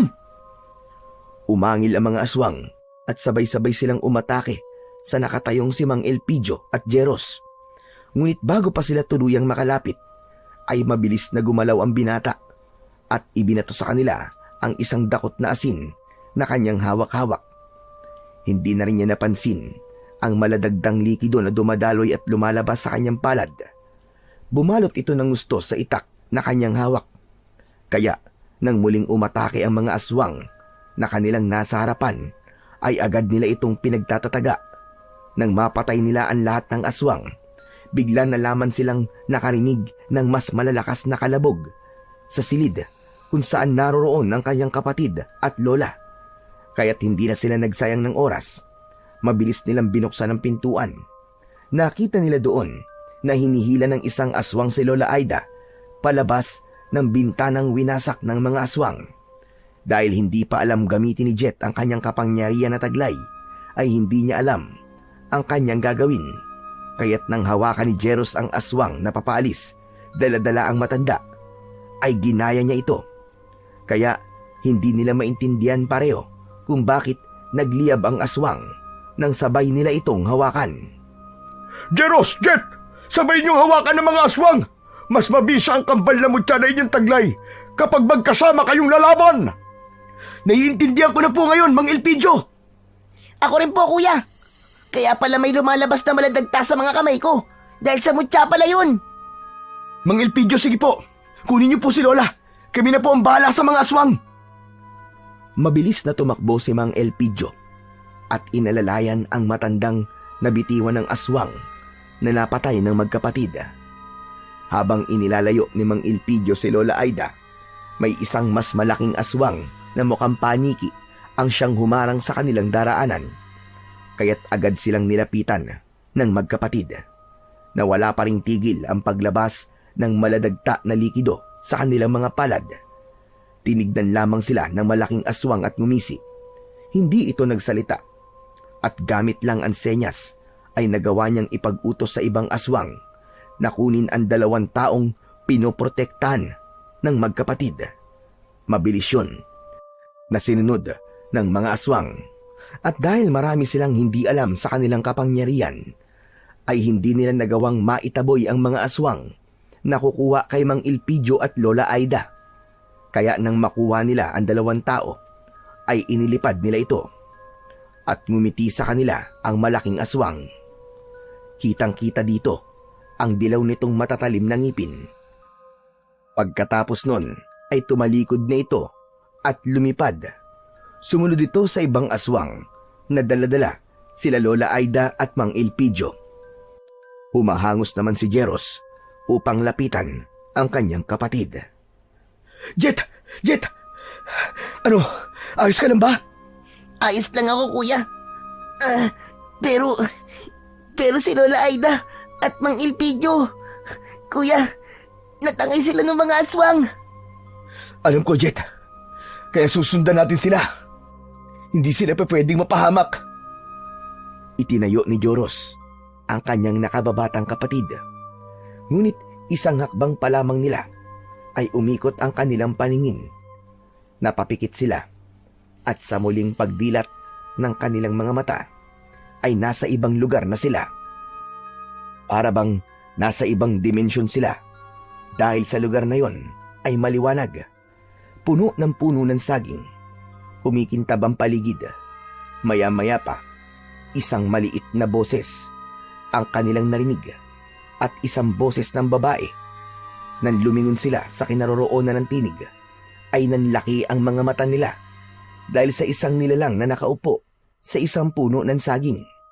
Unggoy yun na may isang katawan, ngunit dalawa ang ulo. Hala! Kuya! Ano yan? Diyos ko, kanina aswang tapos ngayon, unggoy na nagsasalita naman. Kuya, mamamatay na yata ako sa nangyayari sa mundo.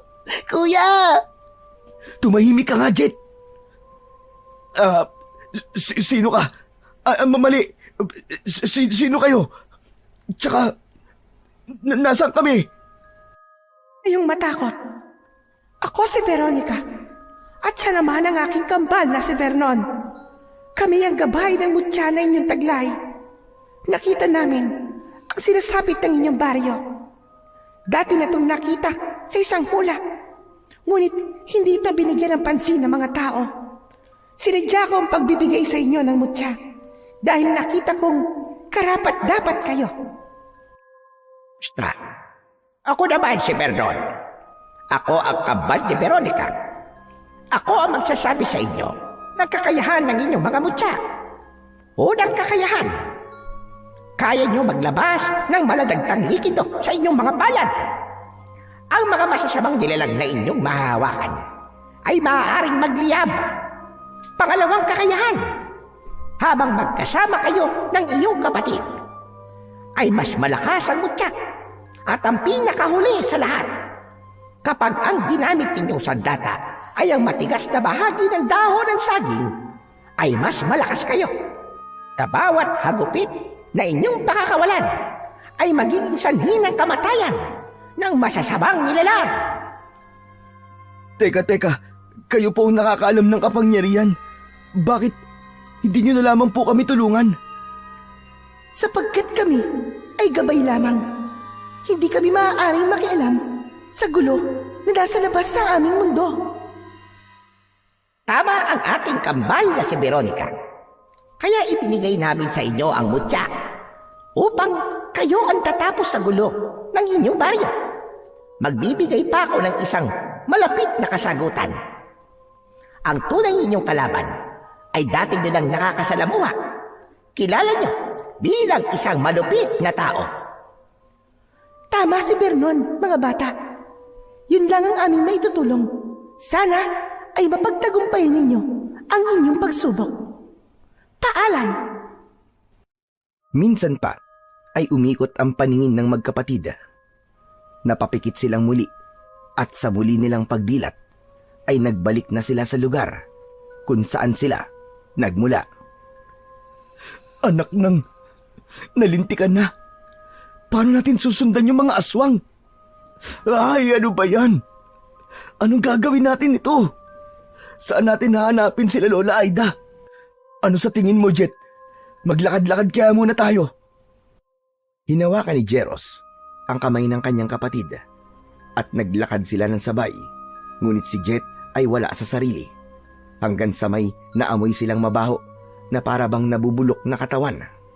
Napatingin sila sa isang talayib.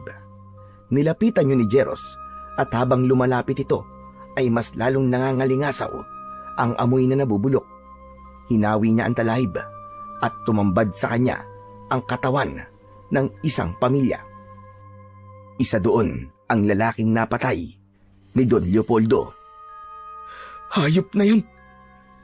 May mga patay dito, Jet! May patay na tao! Pinuntahan ng batang si Jet ang mga patay na tao na sinasabi ng kanyang kuya. Nakita niya nga doon ang isang pamilyang walang buhay. Wakwak ang dibdib at tiyan ng mga ito at nakadilat pa ang mga mata. Kuya, mukhang alam ko na kung sino may pakana ng lahat ng ito. Pakinggan mo ko sa lahat ng clue na ibibigay ko. Una, pinagnakawan raw si Don Leopoldo at bigla daw nawala yung tao. Pangalawa, yung mga narinig kong mag-asawa na nag-uusap, nabanggit nila na yung mga tao daw na natagpo ang walang buhay ay nakita malapit sa sagingan ni Don Leopoldo. Tapos si Manong, na pinag-aagupit ni Don Leopoldo. Diba? Ang sabi niya nasa ospital to, kasama ang pamilya, pero nandito at patay na sila. Tapos, yung sinabi sa atin kanina nung nagpakilalang gabay, na nakasalamuhan na raw natin ang may pakana at kilala natin bilang isang malupit na tao. Kuya, malinaw na malinaw yun na si Don Leopoldo ang may kagagawa ng lahat ng ito. Diba? Teka, Jet. Sigurado ka ba sa mga sinasabi mo? Kuya, hindi ka ba nakinig sa mga sinabi ko sa'yo? Napakalinaw na nga nun, hindi ba? Sigurado ako na si Mang Leopoldo na nga ang may pakana ng lahat ng ito. Kung ganun, Jet, magbabayad siya sa kahayupan niya. Sisiguraduhin ko mapapatay ko siya. Kapag may nangyaring masama kay Lola Aida, humanda talaga siya sa akin. Sige na, pumunta ka na ng barangay. Ipagbigay alam mo na tagpuan nating mga katawan dito. Tapos ako, didiretso na ako sa sagingan. Kukuha ko ng pwede nating magamit na sandata. Tapos ikaw, susunod ka sa akin doon ha. Papasok tayo sa mansyon. Sigurado ako na hindi sila malayo rito. Ngayon malinaw na sa akin kung bakit ayaw ni Don Leopoldo na nakawin ng mga puso ng saging. Dahil ayaw niyang maunahan siya sa mga mutya. Sige na, aabangan kita sa kubo ni Don Leopoldo. Tumango na lamang si Jet at mabilis niyang tinahak ang daan patungong barangay, habang si Jeros naman ay tinahak ang daan patungong sagingan. Pagdating niya doon, napansin niya ang paligid. Napuno ito ng ingay na parabang sa tuko. Mabilis niyang inakyat ang bakod. Hindi naman siya nahirapan dahil sa tulong ng dikit ng dagta na lumalabas sa kanyang mga palad. Pagpasok niya, dumiretso agad siya sa sagingan at namili ng matandang dahon ng saging para sa matigas na bahagi na kanilang magagamit sa pakikipaglaban. Maya-maya pa, nakita niya ang kanyang kapatid na paakyat na rin ng bakod, kaya agad siyang pumunta sa kubo na kanilang pinag-usapan. Bit-bit ang mga nilinisan na tangkay ng dahon ng saging. Binigyan niya ng isa ang kanyang kapatid at binulungan ito na dahan-dahan silang papasok sa malaking mansyon. Magdahan-dahan ka lang. Papasok tayo ng mansyon nang walang makakapansin. Hawakan mo ang kamay ko, Jet. Huwag kang lalayo sa akin, ha? At kahit na anong mangyari, huwag mong bitiwan ang kamay ko. Maliwanag ba? Maliwanag po, kuya. Pero teka lang. Kahit na ano man ang mangyari sa akin, kuya, gusto kong malaman mo na mahal kita, ha? Pakisabi din kay Lola Aida na mahal ko siya. At salamat sa lahat. Sira ulo, ano ba pinagsasabi mo? Para ka na mamaalam, ha? Bumasok tayo ng magkasama at buhay. Lalabas tayo ng buhay at ligtas. Kasama ni Mang Ilpidio at Lola Aida.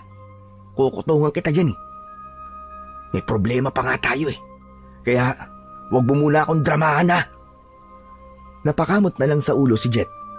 Dahil kahit hindi sabihin ng kanyang kuya, ay gaya niya, ay kinakabahan din siya. Kaya imbis na magsalita pa, ay nanahimik na lamang ito. At habang naglalakad sila patungo sa mansyon, hindi nila namalayan ang kumpulan ng mga langgam na naapakan ni Jet. Kuya, may langgam! Ano ka ba, Jet? Huwag ka maingay! Kuya, may langgam nga! Sabi na huwag ka maingay at huwag ka magulo. Baka mamaya may makapansin sa atin dito ang ingay-ingay mo. Dahil doon, hindi na nagsalita ang batang si Jet. Hindi na rin siya naging magulo sa kanyang kinatatayuan.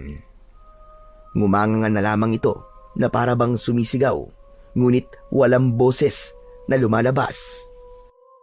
Hanggang sa napansin ni Jeros ang lumuluha niyang kapatid. Anak ng, ano ba nangyayari sa iyo, Jetta? Bakit ka ba umiiyak? Ngayon ka pa nagkakaganyan? Kuya, ang kulit mo eh. Sinabi na ngang may langgam eh. Ano ba langgam ang pinagsasabi mo? Nasaan? Sa binti ko, kuya. Kinakagat na ako eh. Bakit di mo sinabi kagad sa akin? Kamutin mo muna. Kanina ko pa nga sinasabi sa'yo, kuya eh. Sabi mo manahimik ako. Sus Mariosep naman na bata to, oo. Ang bihira ka. Ang tanda-tanda mo na. Alangan namang ako pa yung magpapalis at kakamot sa langgam na kumagat sa'yo. Doon nga ay kinamot na ng batang si Jet ang mga kinagat ng langgam. Ngunit dahil sa galaw nito, natamaan niya ang isang pala na nakatayo malapit sa labas ng mansyon. Nagdulot yun ng ingay, kaya't dali-dali silang nakita ng mga aswang na nagbabantay sa labas. Umangil ang mga ito, sabay sugod sa kanila, kaya't naghawak kamay muli ang magkapatid at sabay nilang pinaghahampas ng tangkay ng saging ang mga aswang na lalapit sa kanila. Dahil sa ingay na yon, nakuha nila ang atensyon ng mga aswang na nasa loob rin ng mansyon, kaya't nagsilabasan ang mga ito at isa-isang umatake sa kanila. Ngunit kahit na anong gawing lapit ng mga aswang, nagagawa lamang silang mapatay ng magkapatid, kaya't ang ibang aswang ay tumigil na sa pag-atake. O ano? Mga siraulo kayo! Natatakot na ba kayo ngayon? Sige! Sumugod pa kayo! Maglaban tayo! Patay kung patay! Kuya, teka, time first muna, time first. Kuya, ang sakit na ng pantog ko. Naiihi ako. Anak naman ng putya, oo. Nasa gitna tayo ng laban ngayon ka pa iihi. Tiisin mo muna yan. Pero kuya, lalabas na, hindi ko na kayang pigilan. Hindi mo naman masasabi sa kalaban na, teka lang, time first at iihi lang ako. Loko ka talagang bata ka, oo. Ilalabas na talaga, kuya eh. Puputok na ang pantog ko, hindi ko na kaya. Ano ka ba? Pigilan mo muna yan. Baka mamaya matalo tayo eh. Bahala ka na nga dyan, kuya. Ang kulit mo. Habang nasa ganong tagpo sila, lumabas si Don Leopoldo nang nakangisi. Habang may dalawang aswang na mukhang paniki ang nasa magkabila ang gilid nito. Hawak si Mang Elpidio at si Lola Aida. Habang si Don Leopoldo naman ay nakangisi at para bang alam niya na mananalo na siya. Aba, at may bisita yata ako. Hayop ka, Don Leopoldo! Ikaw pala ang pinuno ng mga pangit na aswang na to! Ikaw din pala ang pasimuno ng patayan sa baryo! At ikaw rin pala ang dahilan ng kaguluhan dito! Ano naman ngayon? May magagawa ka ba? Napakasaya kayang manggulo at manira ng maayos na baryo. Hayop kang demonyo ka! Kung gaano ka kapangit, ganon din kapangit ang ugali mo! At mas lalo pa yata ang nakatago mo at umaalingasaw na sikreto! Manahimik ka! Sasabihin ko na ngayon ng mga kailangan ko. Buhay nila. Kapalit ang mga buhay ninyo. Mga apo, huwag kayong makikinig sa hayop na ito. Dahil kung ibibigay nyo ang mga sarili nyo sa hayop na Leopoldo na to at nakuha niya ang gusto niya, sigurado papatayin niya rin ang lahat ng mga tao rito sa baryo. Kaya mga apo, huwag na huwag kayong papayag sa gusto niya. Matanda na ako. Ayos na ako sa buhay ko. Handa na akong mamatay. Manahimik ka, tanda! Ang daldal mo! Malakas na sinampal ni Don Leopoldo ang matandang nagsasalita na si Lola Aida. Pagkatapos nun ay napalapit sila dahil nakita nilang sinampal ni Don Leopoldo ang kanilang lola. Ngunit nag-iba ang anyo ng muka ni Don Leopoldo at itinaas nito ang kanyang isang kamay at nagbago rin ang anyo nito. Naging kulay itim ang kanyang kamay at naging matutulis ang mga kuko nito na animo ay tare ng manok. Isa pang maling hakbang at gigilitan ko ang leeg ng matandang ito. Sige, subukan nyo. Lumapit kayo nang makita nyo ang hinahanap nyo. Madaya ka! Matapang ka lang dahil may alas kang hawak. Subukan mo silang bitawan at saka tayo maglaban ng patas. Ano? Hinahamon kita! Anong tingin mo sa akin? Uto-uto, walang pinag-aralan. Tanga, hindi ako magpapauto sa inyo, mga mangmang. Kung ganun, pumapayag na kami. Bitiwan mo si Lola at si Mang Elpidio. Ibibigay namin ang kailangan mo. Mabilis na sumenyas si Don Leopoldo sa kanyang mga alagad at pabagsak na binitiwan ng mga aswang sina Mang Elpidio at Lola Aida. Pagkatapos nun, binitiwan nila ang hawak nilang mga tangkay ng dahon ng saging at lumapit sila sa pinuno ng mga aswang na si Don Leopoldo. Nung una ay ayaw pan sumama ng kanyang nakababatang kapatid. Ngunit kumindat ito at mabilis naman naintindihan ni Jet ang ibig iparating ng kanyang kuya. Kaya nang makalapit sila, sakto pa lamang silang hinawakan sa leeg ni Don Leopoldo, ay agad nang gumalaw ang magkabilaan nilang kamay. Sabay nila yung inilapit sa leeg ng aswang na kanilang kaharap. Ngunit napansin nila nang masaktan nila ang pinuno ay umangil ang mga alagad nito. Ang iba ay nasusunog sa leeg, kaya't agad silang binitiwan ng halimaw na si Don Leopoldo. Ngayon, alam na namin ang kahinaan nyo. Mga diablong buwang kayo. Wala ka lang takas ngayon. Diablong buwang ka! Hayop kayo. Hindi kayo tumutupad sa usapan. Walang dahilan para tumupad. Kung kapalit naman nun ay ang buhay ng mga tao sa buong baryo. Humanda ka! Oo, humanda ka ngayon dahil matitikman mo ang bangis na mga taong hinamak mo! Naghawak kamay muli ang magkapatid. Sabay nun ang pagdampot nila sa kanilang mga sandata. Mabilis naman na nagbagong anyo ang aswang na si Don Leopoldo. Nagmuka ulit itong malaking paniki na kulay puti lang ang nakikita sa kanyang mga mata, habang ang mga tenga nito ay tumulis palalo. Tinubuan rin ito ng malalaking pakpak. Mabilis naman ang ginawang pagkilos ng magkapatid. Natatamaan sila ng mga kalmot, ngunit hindi sila napupuruhan. Hanggang sa nahampas ng malakas ni Jeros ang mga pakpak ni Don Leopoldo. Akma na sana siyang lilipad upang makalayo, ngunit hindi pa man siya tuluyang nakaangat sa lupa, ay mabilis nang nahawakan ng magkapatid ang magkabilaang paa ng halimaw. Kaya't ipinaikot-ikot nila yon at binitiwan. Nang binitiwan nila yon, ay gumulong yun sa lupa. Hindi naman siya natulungan ng kanyang mga alagad dahil bawat hagupit na natatamo nito ay siya ring nararamdaman ng mga alagad nito, habang ang kanilang pinuno ay gumagapang na lamang sa lupa. Nilapitan ito ng magkapatid habang magkahawak pa rin ang mga kamay. Maawa na kayo.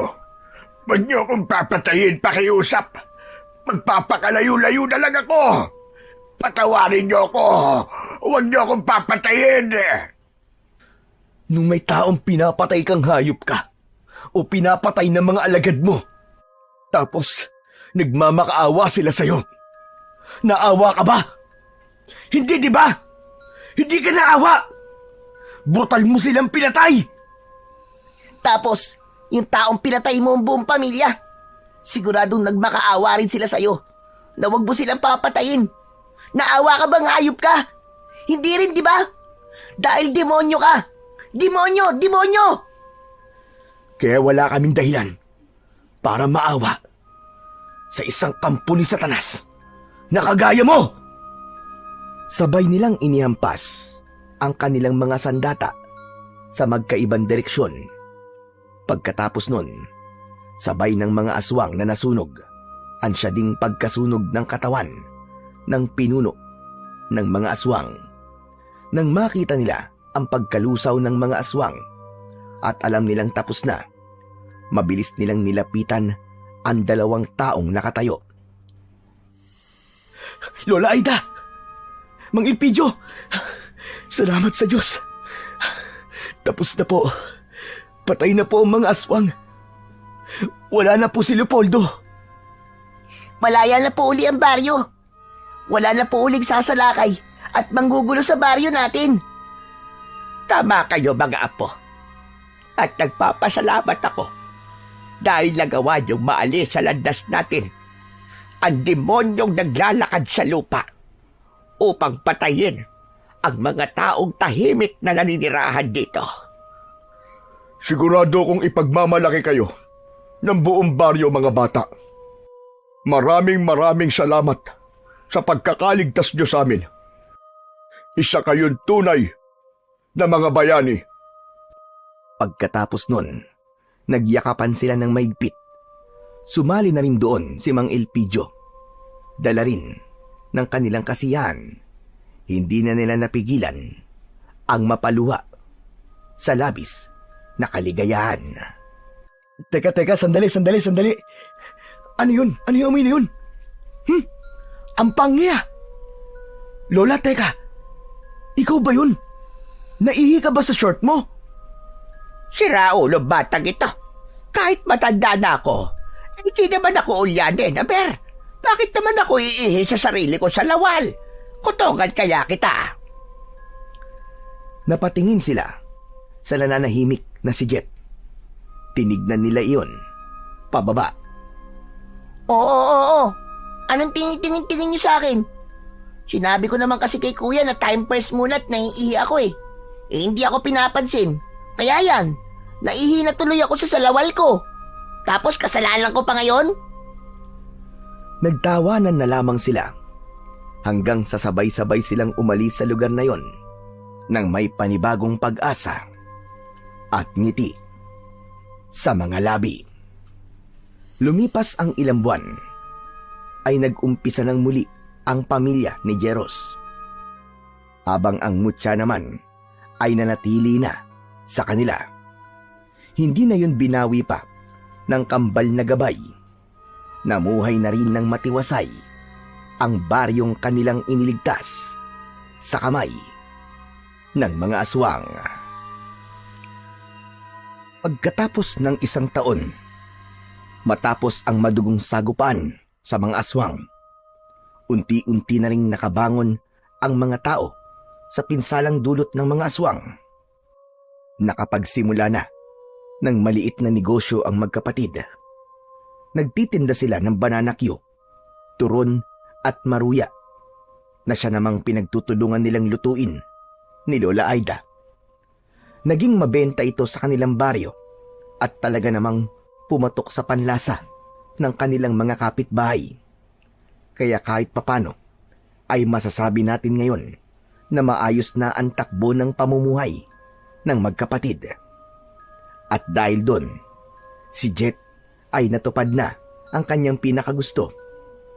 Nakapag-enroll na rin siya para muling pumasok sa eskwelahan at ipagpatuloy ang kanyang palaging nauudlot na pag-aaral. At madalas naman na nakagabay sa kanila si Mang Elpidio na hinasa pa sila at si Nanay na mas matutunan kung paano gagamitin ng mas maayos ang kanilang mutya ng saging sa pakikipaglaban sa mga kampo ng kadiliman tulad ng mga aswang na posibleng magatid muli ng takot at kaguluhan sa kanilang baryo sa hinaharap. Nangako naman ng magkapatid na hanggang magkasama sila at may lakas ay patuloy nilang ipaglalaban at ipagtatanggol ang kanilang mga mahal sa buhay at baryo laban sa mga aswang. sa ngalan ng pag-ibig at katarungan.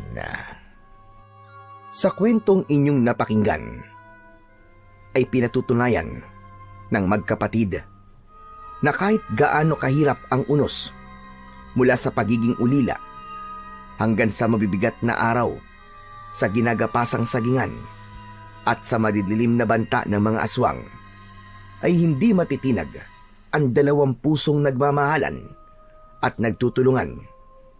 Sa piling ng kanilang Lola Aida, natutunan nilang bumangon, magpakatatag at huwag kailanman sumuko. At sa bawat laban na kanilang hinarap, naging sandata nila ang pagkakapit-bisig at dalisay na pagmamahal sa isa't isa. Sapagkat habang magkasama silang dalawa, walang puwersa ng kadiliman, walang aswang at walang anumang panganib ang makakawasak sa kanilang samahan. Sa tulong ng pagmamahal at pagkakaisa, lagi at lagi silang magwawagi.